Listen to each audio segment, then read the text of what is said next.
Hey there, Horne-Ellstrom here. Slow and steady wins smart financial goals. Today is day 1979 of documenting my journey, my online journey as I transition from the brick and mortar corporate world of business, decades in both, simultaneously, and then moved online following my divorce. And every day for Supersize Your Business, I have a business group that helps people to build and grow and automate and delegate and supersize in different ways. There's, only so many strategies to grow and build a business. And I like to teach people those because I've gotten experience with just about all of them. Some of it good, some of it bad, some of it really ugly, which happens. That's part of life. That's how we learn. And I share an idiom every day, and today's was slow and steady wins the race. And I didn't drop the turtle, I dropped a pen. I have a little tortoise, and then of course I've got my little hare up there, my little Easter hare that I borrowed from my granddaughter.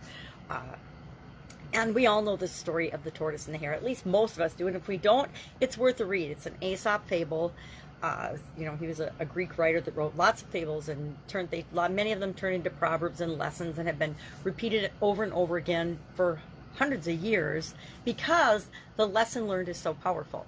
It teaches us that we don't have to be the fastest, we don't have to be the smartest, we don't have to be the bravest, we don't have to be the anythingest in order to achieve what it is that we want to achieve in our lifetime, or in this case for our business, by being consistent and persistent and working hard and following up and not quitting, and not, every time there's a challenge or a problem, we don't just want to throw in the towel and quit.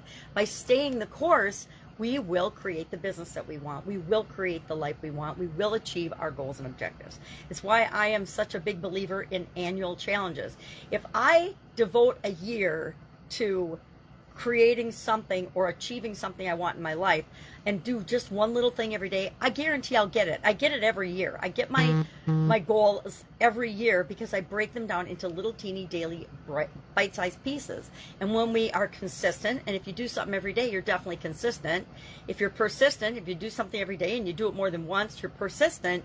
If when you face an obstacle or a setback or a challenge and you don't quit and give up, you will get what you want. Nothing can stop you. No one can stop you. Of course, as long as it's in alignment with, I would say, universal laws. So that's a topic for another day. But our idiom today was, slow and steady wins the race. And I think that there's an argument for speed and there's an argument for persistence. We're not always going to be the fastest. I am not fast when it comes to running and physical things, but I am consistent and I am persistent, and I know I can do those things to create what I want in my life, and so can you.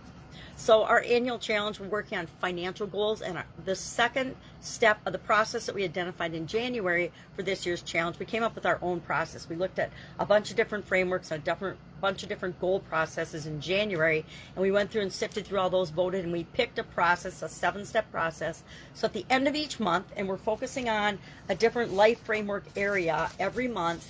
This is the life framework I use. It's a 9-part life framework. So 9 months of the year, the last week of the month, we are talking about step by step, day by day, the process, the goal getting, goal setting, goal achieving process for that area. This month it's financial. So we talked about step 2 today, which is SMART goals. So we took the goal that we identified yesterday that we want to achieve. We discussed yesterday our current situation with respect to that goal and our desired situation. And then today we're taking that goal and saying, okay, does it fit the SMART framework? Is it specific? Is it measurable? Is it achievable for me or for you? Is it relevant for me or for you? Because if it's not relevant for me, I'm not going to stick to it and do the things I need to do every day in order to achieve that goal. The same as if I don't believe it's achievable for me, then I'm not going to. I want it to be a stretch and a reach goal, but if it's not achievable for me because I've never done it before or anything like it before, or it's pretty unrealistic. If I say I'm going to make $1 billion by the end of this year, because that's our T for time bound, and this is an annual challenge, so December 31st, 2023 becomes our time bound if you don't have another time or date in mind. But if I say I'm going to make $1 million or $1 billion by the end of the year, is that achievable for me? Maybe yes, maybe no. It depends on you. So that's what I'm working on. Other projects, got a bunch of stuff going on right now. If you got any questions about offline, online business, and you've looked, you've tried to figure it out yourself, because we should all be self-starters and problem solvers and show initiative, and you still can't find an answer, or you just need to bounce it off somebody or need direction, hit me up and ask. I like to be a resource that way. Otherwise, just go out and make it an awesome Sunday. Plan your week ahead and have a great time with those you love and care about. And I'll, of course, be with you tomorrow.